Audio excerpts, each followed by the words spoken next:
Bismillahirrahmanirrahim.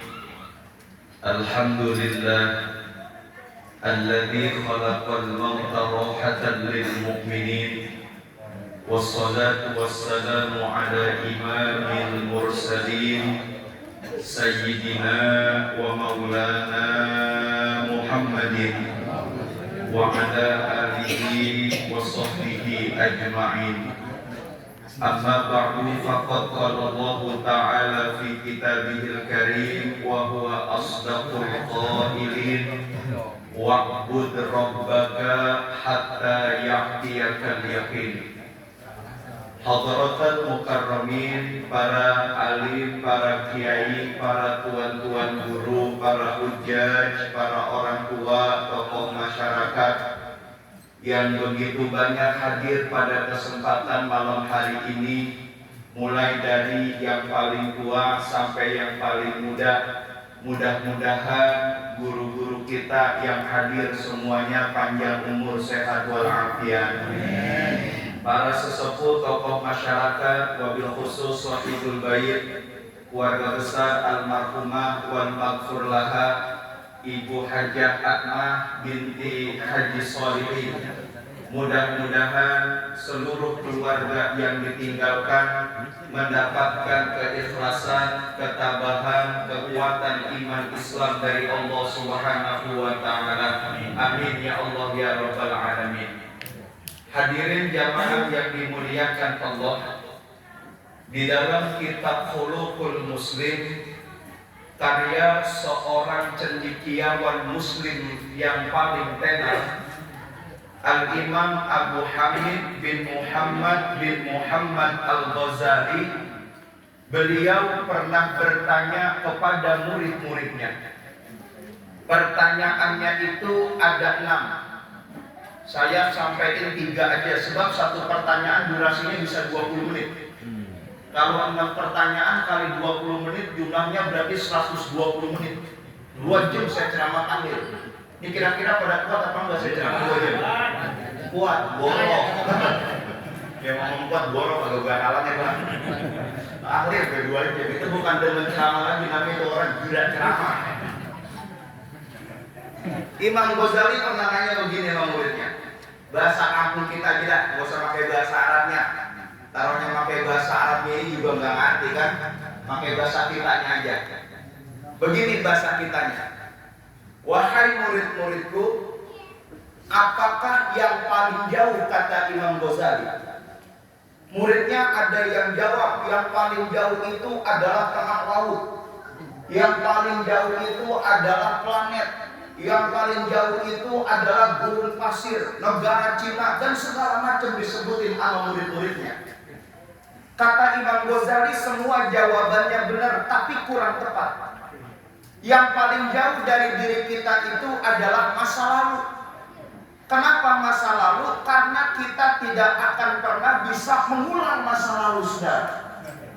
Maka Allah berfirman, Allah bersumpah banyak di dalam Al-Quran mengatasnamakan waktunya.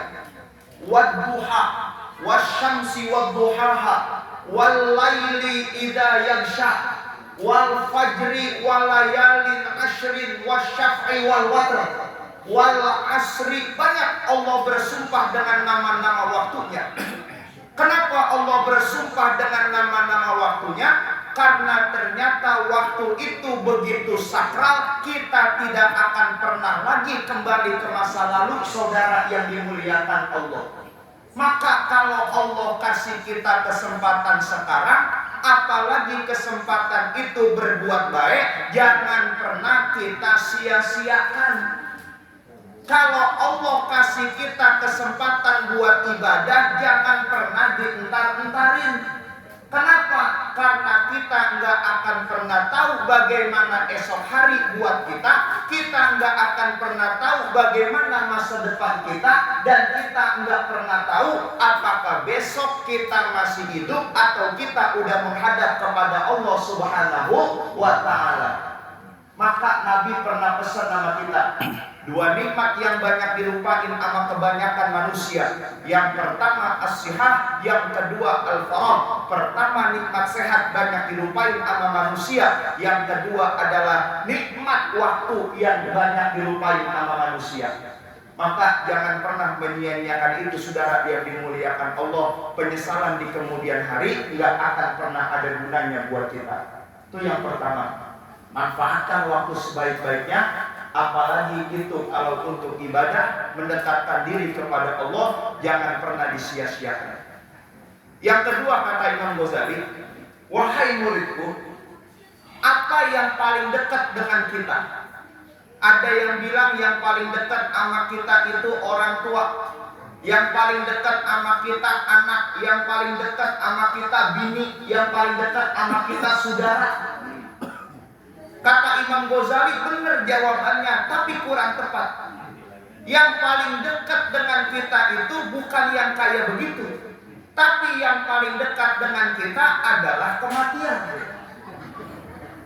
Nabi yang sabda, kullu atin qarib, setiap yang datang itu dekat. Al mautu aqrabu ghaibin yuntazor.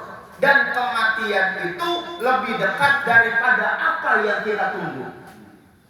Kematian itu begitu dekat dengan kita, Pak. Dalam kitab At-Tadhkirah fi Ahwalil Mauta wa Umuril Akhirah, Al-Imam Qurtubi beliau bilang, Pak, dalam satu hari satu malam ini malaikat Israel itu ngeliatin muka kita sebanyak 70 kali, Pak. Iya. Sehari semalam 70 kali nih. Muka-muka bapak-bapak ditempok sama malaikat Israel sehari 70 kali. Iya. Orang cakung ngerti kan, nempok ngerti ya? Tahu. Ngerti ya? Tahu. Soalnya itu bahasa Betawi itu bahasanya banyak tapi tujuannya satu. Ada ngintip, ada ngintek.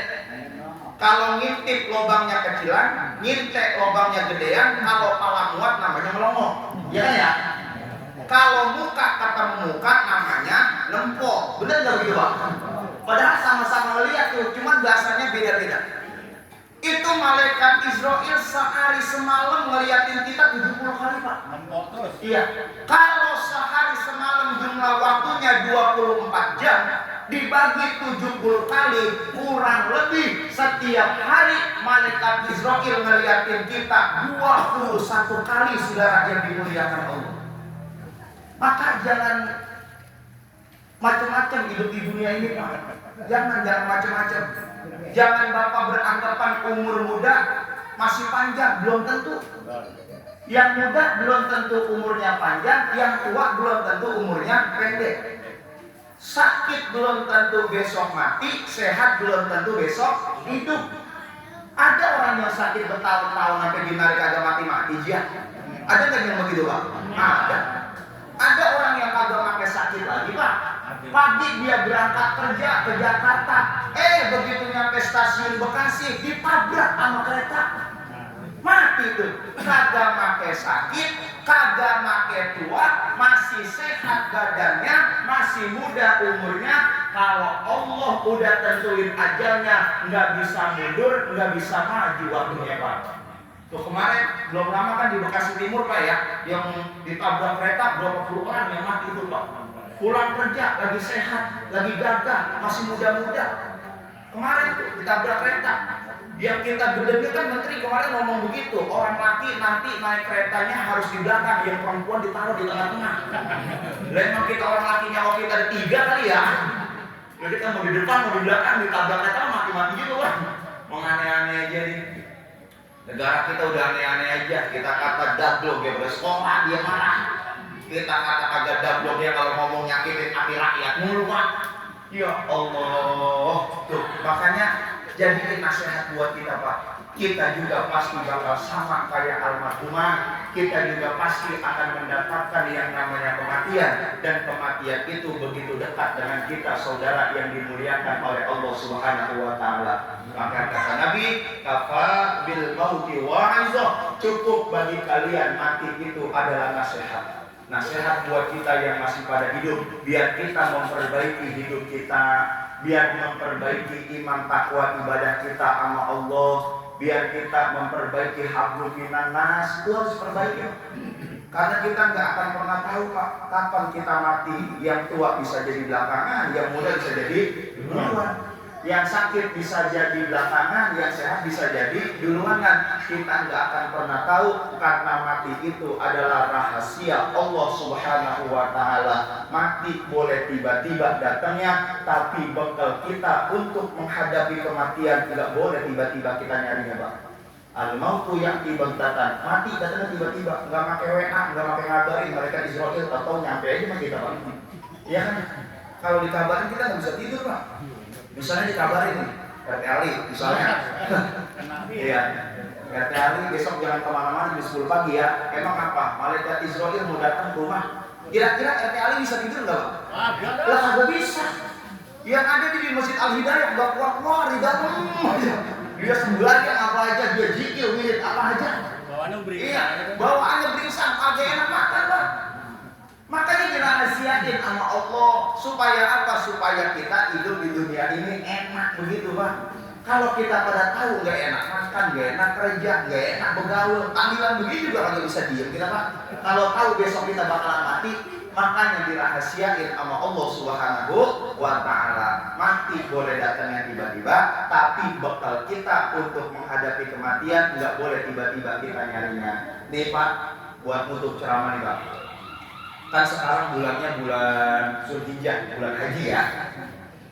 Majlis-majlis taklim nih pada ngumpul nih, diumumin sama juru tulis. Jemaah, ini udah bulan haji. Habis haji, Muharram, Safar, Rabiul Awal, Dzulhijjah, Jumadil, Jumadisani, Rajab, Sya'ban, 7 bulan lagi. Seperti biasa penutupan ntar bulan Sya'ban, bulan Roah, kita pada ziarah ke Banten. Ada yang daftar, Ustaz saya daftar 5, saya daftar 7, saya daftar 4. Dari sekarang nih, dari bulan haji, dari bulan Zulhijjah, udah nyicil tuh. Asal ngaji naruh 20.000, asal ngaji naruh 50.000, naruh 100.000. Biar ntar kalau udah nyampe waktunya, nggak terlalu berat dia bayarnya Pak. Nyampe waktunya nih, bulan Sya'ban, bulan Roah, bahasa kampung kitanya. Diumumin lagi majul tulis, Bang. Bapak-bapak, besok kita hari Sabtu tanggal sekian kita jalan-jalan jadi ziarah ke Banten. Pertama Sultan Maulana Hasanuddin, Maulana Yusuf, yang terakhir ketiga kita ke Pantai Carita, ke Pantai Anyer. Itu dari habis Jumat Pak, itu udah sibuk Pak. Malam Sabtu itu bapak-bapak udah kagak bisa tidur. Mikirin pagi besok mau naik mobil bis. Ini kira-kira ada yang mabuk apa enggak, nyiapin antimo, nyiapin presken, nyiapin minyak kayu putih, begitu kan Pak ya? Iya. Itu dari hari Jumat pagi udah ngomong, mak lo, besok kita mau jalan-jalan ke Banten. Lu pergi ke pasar Keranggan. Ngapain Bang? Beli daging.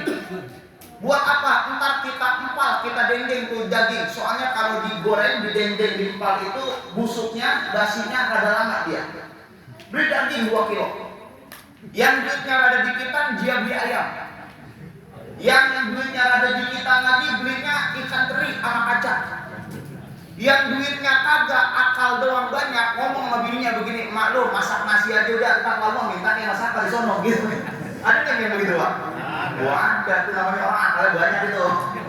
Duit kagak, akalnya banyak. Jadi lauknya banyakan dia, ayam ada, daging ada, teri ada. Masukin minuman ke dalam freezer, biar ntar kita kalau di bis kagak pakai beli lagi, minuman dingin udah siap. Habis sembahyang Jumat, lu pergi ntar ke ATM, di kartunya, pergi ke Alfamart suruh dekat Danamon. Ngapain Bang? Ambil duit. Berapa duit Bang? Minimal ambil 3 juta, jangan kurang dari 3 juta. Ya Allah Bang, banyak amat ini duit, ambil 3 juta, bakal apaan Bang? Kita mau jalan-jalan, tetangga kita, saudara kita ada yang kagak berangkat. Ntar kita beliin oleh-oleh di sono. Emang mau beli apaan sih Bang di Banten? Gua mau beli sawo di Banten. Tuh sawo Banten Pak, luarnya merah, dalamnya magel. Iya, luarnya merah, dalamnya magel. Orang cakep sih mau aja buang-buang gitu. Digoreng-gorengin emang cabang air kita makannya sawo, masih dibeli juga orang makan oleh-oleh Pak ya. Emang apa sih Pak? Dia pengen pergi ke Banten aja Pak, pakai bikin timbel, goreng ayam, goreng daging, pakai duit diambil di ATM. Kita nih mau pergi ke kampung orang, dari Cakung pengen ke Banten jauh. Jauh dari rumah, jauh dari saudara, jauh dari teman. Kenapa kita bawa bekal segitu banyak? Biar nanti kita di kampung orang yang jauh kagak susah, nggak kebelangsak, nggak kelaparan. Itu yang cuman pagi-pagi pulang sore. Bekal kita segitu banyaknya, Pak. Apa yang udah kita siapin nanti untuk menghadap kepada Allah? Yang begitu kita nanti meninggal dunia, kita nggak bakal balik-balik lagi kemari, Pak. Maka kata Nabi, al-qayyisu man dana nafsahu wa amila lima ba'dal maut. Orang yang pintar, orang yang cerdas adalah orang yang beramal dan dia mempersiapkan dirinya untuk setelah kematiannya, Pak. Maka cari bekal sebanyak-banyaknya. Kalau mati datangnya tiba-tiba, bekal untuk menghadapi kematian nggak boleh tiba-tiba kita nyarinya. Kata Sayyidina Abu Bakar radhiyallahu an, "Man dakhalal qabra bila zadin, faka'annama raqibal bahra bila safinatin." Siapa orang yang masuk ke dalam kuburan tanpa menggunakan amal, ya Pak? Orang masuk ke dalam kuburan nggak bawa amal soleh, nggak bawa bekal, sama aja dia nyebrangin lautan tanpa menggunakan perahu. Sehebat-hebatnya orang berenang, kalau nggak pakai perahu pasti bakal kelep, pasti bakal terbuh. Orang kalau tenggelam, kalau kelembung, kalau kelap, nggak ada yang bahagia, nggak ada yang senang, susah, Pak.